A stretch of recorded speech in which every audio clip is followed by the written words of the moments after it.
Aurora. Aurora! Ang bilis. Oh, letter U. Tumingan. Pagkasanay. Oh, galing mo, Fredo!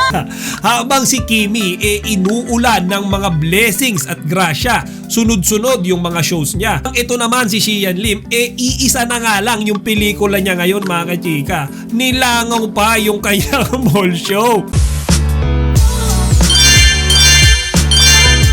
Magandang araw mga kachika! Ayun po ulit ang inyong Chika Patrol. Bago tayo magsimula mga kachika, inaanyayahan ko muna kayong mag-subscribe dito sa ating munting channel para palagi kayong updated sa mga latest at nagte-trending na mga showbiz balita. Kinagiliwan ng mga netizens, partikular na ng mga Kim Chiu fans ang ginawang pakikipagkulitan at panlilibre pa ng pagkain ng ating chinita princess na si Kim Chiu at tatlong maswerteng mga tatay. Sa recent vlog nga na ibinahagi ni Kimi mga kachika, makikita natin siya na bukod sa pagpopromote ng kanyang ini-endorse na fast food, nagawa niya pang makipaglaro mga kachika doon sa tatlong maswerteng ama na kasama niya sa kanyang content. And mga kachika, sa simpleng content na yan, ang daming mga tatay na naka-appreciate sa ginawa ni Kimi. Kumbaga as early as now daw talagang pinapaalala na sa atin ng ating chinita princess yung napaka-special na araw para sa ating mga minamahal na ama. Our game chat starts now.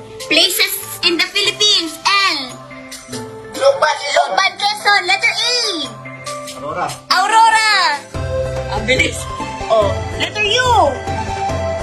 Tumingan. Pagkasanay. Oh, galing mo, Fredo! Tsaka dahil nga medyo maaga rin pumanaw yung kanilang ina, talaga namang naging napakamalapit ni Kimi at nung kanyang mga kapatid sa kanilang ama. Bukod nga dyan mga kachika, meron ding mga post si Kimi kung saan ibinabahagi niya yung kanyang mga susunod pang event kasama si Paolo Abilino. Naku mga kachika, sinasabi ko sa inyo, talagang pila-pila yung mga event na pupuntahan nila ni Paolo. Ngayong buwan lang ng June, meron silang mga event na pupuntahan sa Agusan del Sur, sa Sorsogon at sa Surigao del Sur. Yung isa nga sa talagang pinakainaabangan ng mga fans yung pagbisita ng Kim Pao sa United Kingdom o sa katapusan din ng buwan na ito. Samantala, speaking of pagbisita, alam nyo bang si Xian Lim bumisita rin sa Malabon para i-promote yung kanyang bagong pelikula. Ngayon ang nakakatawa dito mga kachika, no? Nagkalat yung video kung saan makikita natin na tila nilangaw yung kanyang mall show. Di ba mga kachika? Ngayon hindi ko maiwasang ikumpara ito sa nagiging mall show ni Kim Chiu. Alam niyo yun mga kachika, sobrang layo. Kumbaga ngayong mga netizens nga ngayon binabansagan na si Xian na Langaw King. Hindi dahil mukha siyang langaw, pero dahil nilangaw nga yung kanyang mall show. Marami rin ako mga napapanood na content ngayon mga kachika kung saan sinasabi nila na lahat daw ng artistang makakatrabaho ni Xian Lim siguradong mamalasin. Yan dahil simula nga daw nang umalingasaw yung ginawa niyang panloloko kay Kim Chiu, isinumpa na siya ng mga tao.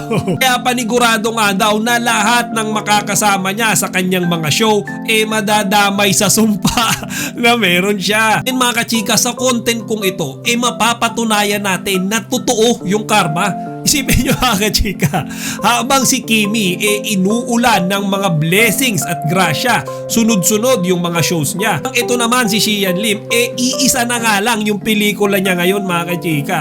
Nilangaw pa yung kanyang mall show. Kaya kung kayo ang tatanungin ko mga kachika, sa tingin nyo ba deserve ni Xian na tawagin ngayon na Langaw King?